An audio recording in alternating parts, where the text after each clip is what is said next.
Hello, this video will provide an introduction to Women, Peace and Security, also known as the acronym WPS. This is part one of a two-part video on WPS covering the concepts and the importance of integrating WPS into military operations as it applies to the land component force. First, we will go over the outline that we are going to follow throughout this video that will expand upon the basic knowledge of what WPS is, and then discuss the field of WPS, walking from the international to the national policy frameworks. You will note here, when we talk about what WPS is, we'll include the WPS agenda, which includes United Nations Security Council Resolution 1325 and the subsequent family of resolutions. When we transition to the national level here, you will see that we will talk about the U.S. National Action Plan on WPS and the Department of Defense Implementation Guide, and end with discussing the WPS Act. As we do this, we will transition from the strategic to the operational level of integrating WPS into military operations. We will include a general overview of the specified actions and outcomes given to the Department of Defense related to the implementation of WPS,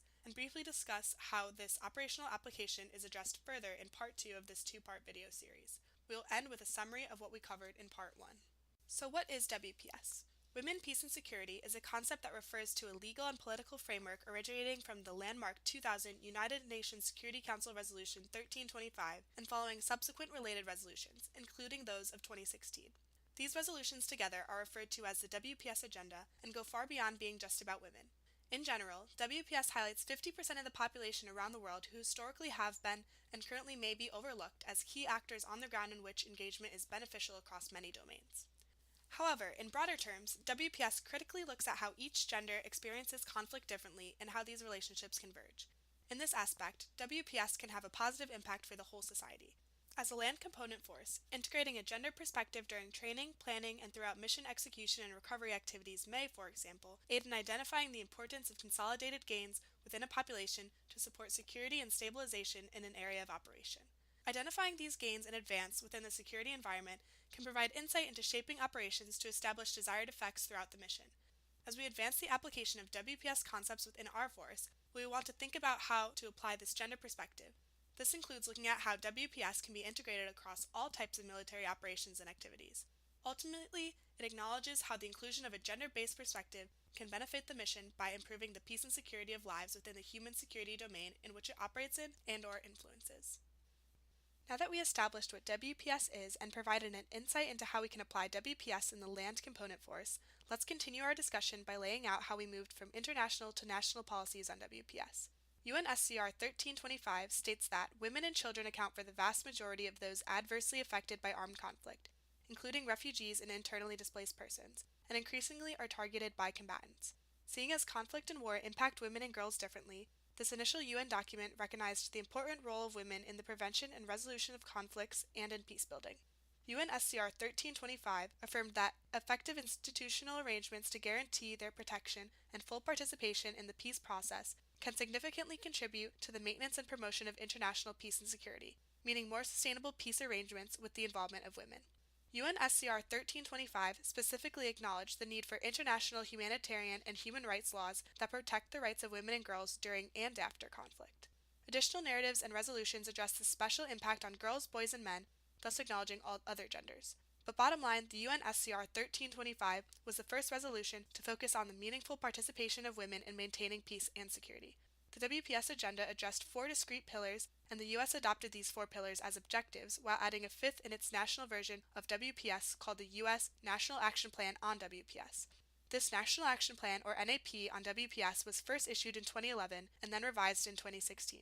We will be discussing how the U.S. aligned each of its objectives to the 4 pillars. But first, let's go through a brief history of relevant conferences and resolutions leading up to and following UNSCR 1325 that aligned with the WPS agenda to inform the U.S. NAP on WPS and ultimately the WPS Act of 2017. We'll then move into historical background on how the NAP on WPS came about and go over some narratives of the specified actions and outcomes to the Department of Defense in the 2016 National Action Plan on WPS, ultimately finishing with the WPS Act. For clarity purposes, we will be using the phrase WPS Agenda in this video when referring to United Nations level documents. We'll use the term WPS when referring to the U.S. or national level documents. So here's the history of WPS. Prior to the adoption of UNSCR 1325, several major global conferences and policy frameworks sought to advance the rights of women and girls. Beginning in 1975, the UN convened world conferences to elevate gender equality on the global stage. In 1995, the Fourth World Conference on Women yielded the Beijing Declaration and Platform, with critical areas of concern promoting the role of women in peacemaking. Since then, the UN's 8 Millennial Development Goals and the revised subsequent Sustainable Development Goals, set in 2000 and 2015 respectively, have held equality and empowerment as central to its achievement. Evidence that gender equality is essential to building peace and security has also grown substantially. Research shows, for example, that countries with high levels of gender-based discrimination are more likely to experience intra- and interstate conflict, while countries in which men and women have more fair and equal access to opportunities tend to be stable and peaceful. Specific areas of concern within the Beijing Conference included women and armed conflict, and areas within the UN Sustainable Development Goals, or SDGs, also focused on the protection of women. It has been proven that maintaining a focus on the protection and empowerment of women aids the success of SDGs, specifically that by advancing SDG number 5 on gender equality alone, one may advance all other goals simultaneously. In 2000, the UN SCR 1325 became a landmark document acknowledging the changing nature of war and recognizing that civilians are increasingly targeted and women in particular continue to be excluded from participation in peace processes. The resolution reaffirms the important role of women in the prevention and resolutions of conflicts, peace negotiations, peace building, peacekeeping, humanitarian response, and in post-conflict reconstruction, and stressed the importance of their equal participation and full involvement in all efforts for the maintenance and promotion of peace and security. Resolution 1325 urged all actors to increase the participation of women and incorporate gender perspectives in all UN peace and security efforts. It also calls on parties in conflict to take special measures in protecting women and girls from gender-based violence, particularly rape and other forms of sexual abuse, in situations of armed conflict. The resolution provided a number of important operational mandates with implications for member states and the entities of the UN system. UNSCR 1325 offers 18 key points, 3 of which include the need for a gender advisor role in the military. These covered adopting a gender perspective at the operational level, specifically by incorporating more women in peace operations, the requirement for training and education of staff and force elements, and the education and understanding of the laws and protection requirements. Subsequent resolutions following the UNSCR 1325 covered everything from children in armed conflict to sexual exploitation and human trafficking within peace operations. These follow-on resolutions expanded WPS themes and covered protection of civilians, children in armed conflict, countering violent extremism, and sexual exploitation and abuse. In addition to these resolutions being far-reaching, they are also just importantly included men and boys as integral to any process or changes. For example, within foreign assistance, significant actions included supporting ethical data collection on the prevalence of gender-based violence, which includes men and boys in order to better inform programming. Simply put, all genders are valuable in security operations. What follows is a breakdown of key narratives within all the most relevant resolutions, starting with supporting resolutions that led into what is considered the WPS agenda. In 2001, UNSCR 1366 was established on disarmament, demobilization, and reintegration, followed by UNSCR 1408 in 2002, which looked at civil society initiatives. UNSCR 1612 of 2005 focused on children in armed conflict and established a UN Security Council working group to make recommendations on methods to protect children affected by armed conflict. And UNSCR 1674 of 2006 was centered on the protection of civilians in armed conflict. The next several resolutions are all considered part of the WPS agenda, beginning in 2008 with UNSCR 1820, which discussed sexual violence as a war crime. The resolution addressed sexual violence in conflict and post-conflict situations and requested a report from the Secretary General by the following year with information on the systemic use of sexual violence in conflict areas, and proposals for strategies to minimize the prevalence of such acts with benchmarks for measuring progress. Then, UNSCR 1888 in 2009 further strengthened efforts to end sexual violence against women and children in armed conflict. In the same year, UNSCR 1889 addressed women in the peace process, urging member states, UN bodies, donors, and civil society to ensure that women's protection and empowerment is taken into account both during post-conflict needs assessment and planning. The following year, UNSCR 1960 covered violence against men, women, and children, establishing a monitoring, analysis, and reporting mechanism on conflict-related sexual violence. It also called upon parties to armed conflict to make specific, time-bound commitments to prohibit and punish sexual violence and asked the Secretary General to monitor these commitments. This resolution was the first to emphasize that men are victims too and was actually proposed by the United States. In 2013, the UNSCR 2106 looked at sexual violence in conflict and post-conflict, focusing on accountability for perpetrators of sexual violence in conflict and stressed women's political and economic empowerment. The same year, UNSCR 2122 followed and involved women's role in conflict prevention and resolution. It addressed the persistent gaps in the implementation of the Women, Peace, and Security Agenda based on the highlights in the Secretary General's report on the matter. In 2015, UNSCR 2242 acknowledged women peacekeepers, addressing women's role in countering violent extremism and terrorism. It also took into account gender recommendations from the high-level independent panel on peace operations. More recent resolutions that also apply to the WPS concept internationally came out in 2016. These included UNSCR 2272 as the first resolution aimed at preventing sexual exploitation and abuse by those under a UN mandate. Also, Resolution 2272 held UN peacekeepers accountable and offered the first disciplinary mechanism for addressing sexual misconduct. UNSCR 2331 emphasized the ways in which human trafficking contributes to other forms of transnational organized crime, which could further exacerbate conflict and foster insecurity and instability. Following the codification of the UNSCR 1325 in 2000, member states were called to incorporate a gender perspective to address the disproportionate and unique effect of armed conflict on women. The U.S. directly responded by publishing its first WPS National Action Plan, or NAP, in 2011 and updated that plan in 2016. The U.S. aligned specific objectives with the 4 pillars under the Women, Peace, and Security Agenda, covering protection, prevention, participation, and access to relief recovery. The U.S. added a 5th objective called institutionalization, which we will detail momentarily when we describe each pillar. The U.S. Executive Order 13595 required agencies to follow the WPS NAP and outlines agency responsibilities and reporting requirements. The 2013 DoD WPS Implementation Guide currently governs the DoD's WPS efforts. The revised 2016 NAP on WPS included additional actions and outcomes directed to the DoD. For simplicity, we will include an overview of these. The DoD has dedicated specific staff to address gender considerations in keeping with the DoD's mission. Within the Office of the Secretary of Defense, the Office of the Undersecretary of Defense for Policy coordinates the development and implementation of DoD's efforts on women, peace, and security. The Office of the Undersecretary of Defense for Personnel and Readiness coordinates efforts on sexual assault prevention and response, in addition to combating trafficking in persons. The Office of the Undersecretary of Defense for Personnel and Readiness also provides policy guidance and oversight of the military departments on policies related to the recruitment, retention, treatment, and integration of women into U.S. Armed Forces. Foremost among the DoD's accomplishments is the integration of WPS objectives into key policy, strategy, and planning documents, to include, for example, the National Security Strategy. We will talk about this shortly. The goal of the United States NAP and the mission of WPS is as simple as it is profound: to empower half the world's population as equal partners in preventing conflict and building peace in countries threatened and affected by war, violence, and insecurity. Achieving this goal is critical to our national and global security. Conflicts can be avoided and peace sustained when women are equal partners in peace building.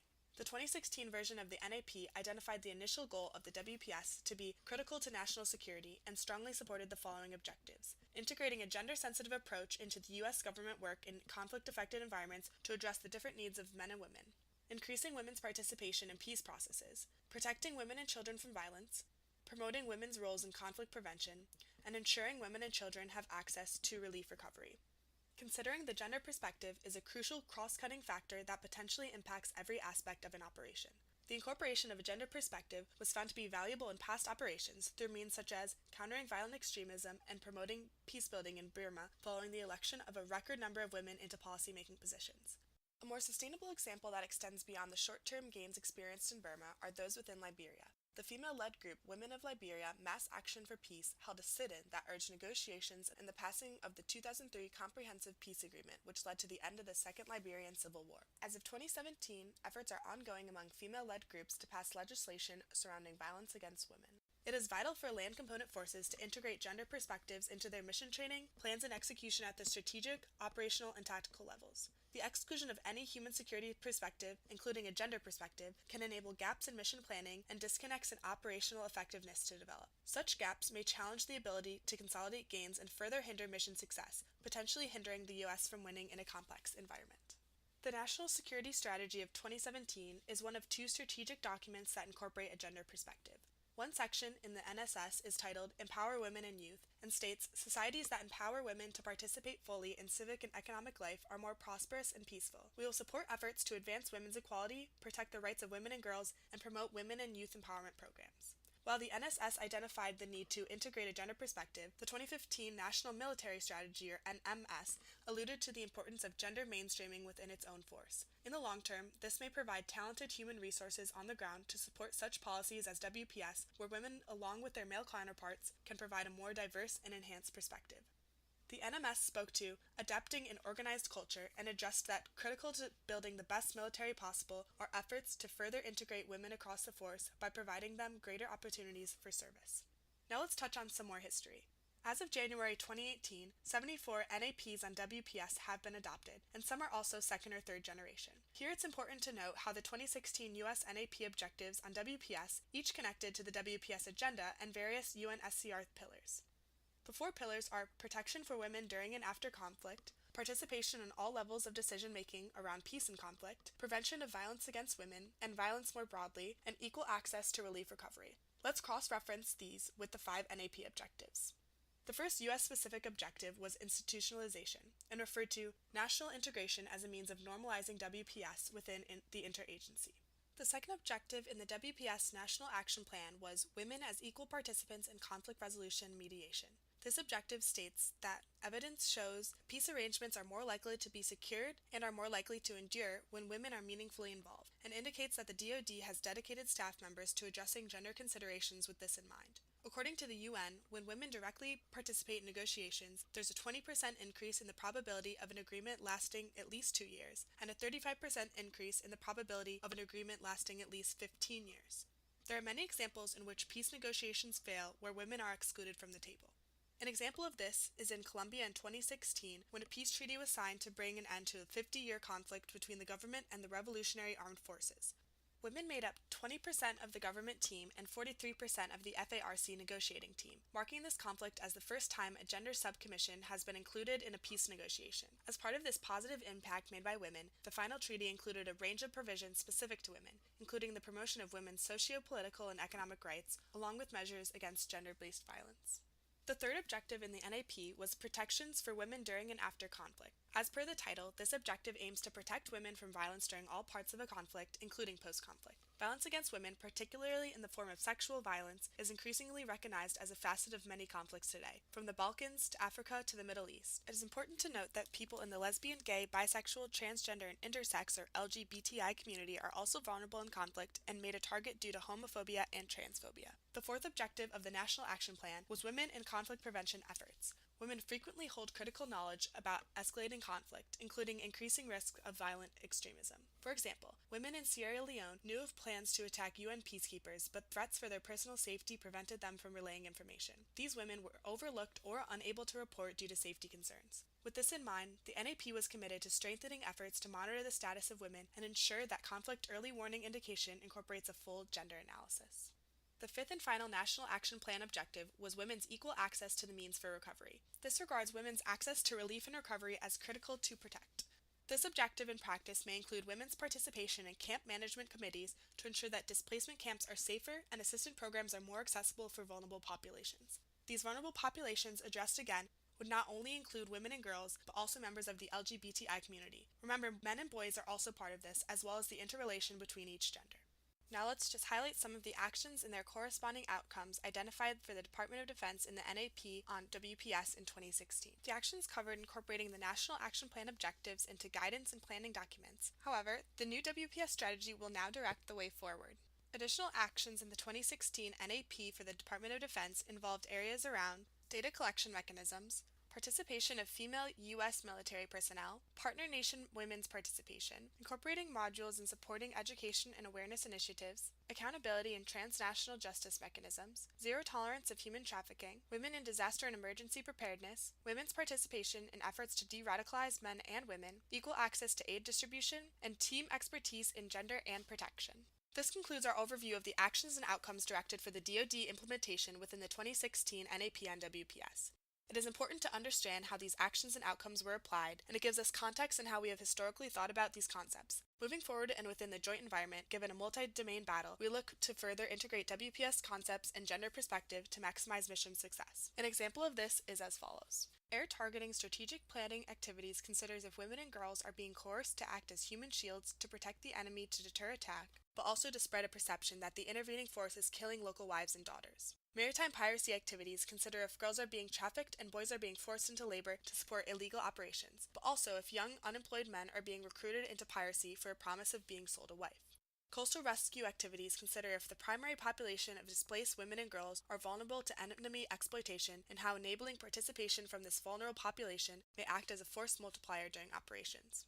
Cyber communication activities consider if women have access to cell phones for early warning notification, but also which genders have control or access to communications. In the examples above, having situational awareness can be significant of understanding how the intricacies of these activities, as well as those within the interagency such as USAID or the Department of Homeland Security, can weave in and out between domains and ultimately have an accumulative impact on the land component combatant operations. Now let's take a look at the most recent U.S. efforts in WPS. To highlight the U.S.'s commitment to the WPS agenda, the landmark Women, Peace, and Security Act was signed into law on October 6, 2017.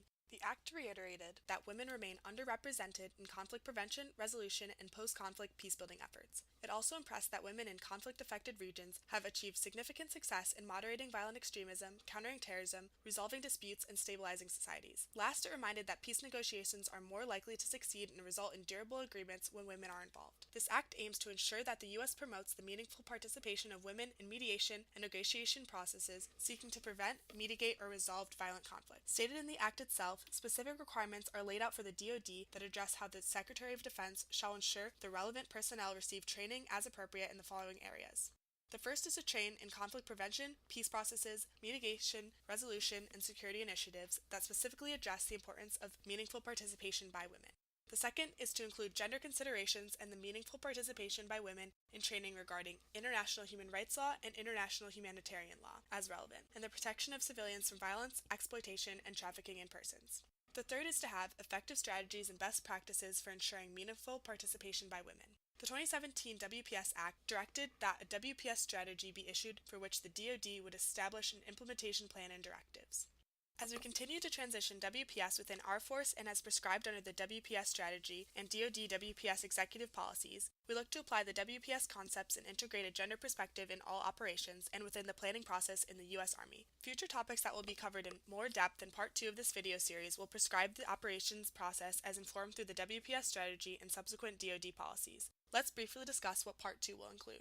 We will look at the importance of identifying early warning indicators of conflict and instability related to gender.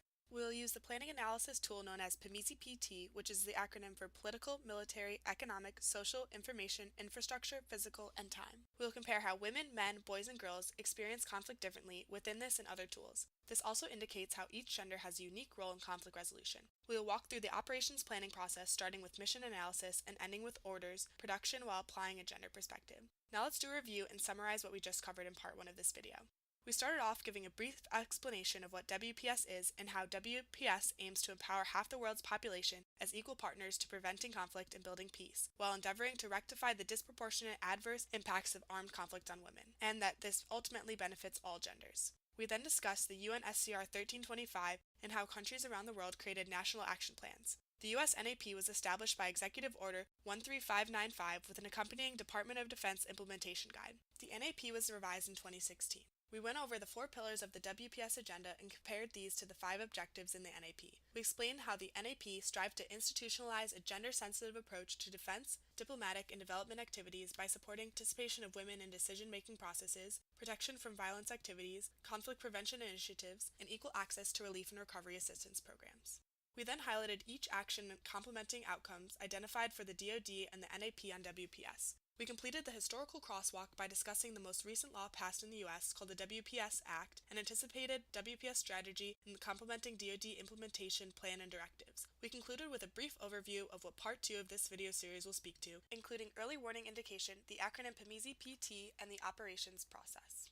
As we lean forward in implementing WPS across the U.S. Army, we appreciate the importance of integrating a gender perspective to better understand how each gender experiences conflict differently and how each can have an equal role in being part of the solution. We also realize that WPS is about the inclusive role that women in particular can play as key stakeholders in peace processes.